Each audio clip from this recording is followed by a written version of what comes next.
Vaudze kuti vapana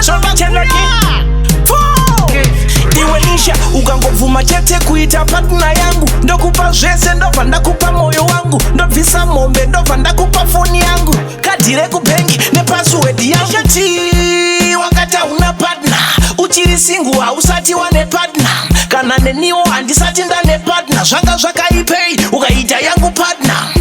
Nisha wakata una partner, uchiri single hausati wane partner, kana neniwo handisati ndane partner, zvanga zvakaipei ukaita yangu partner. Ndiri musobansen Nishati handibheme, inini ukandida ndokupromisa ucheme, ndasiyana negevaraita musoro ucheme, inini ukandida upenyu haureme. Nisha ukandida ndinokubata bo, ndokuisa panodziya ndobva ndavhara madho, ndotuma godfather kuzobvisa lobola, chona vachiuya nezana remadhora, ndinokufita nerudo ndasiyana negevha raikushungurudza, gevha raikurevha, uyatigarisa nekunge Adam naEva. Nisha ukandida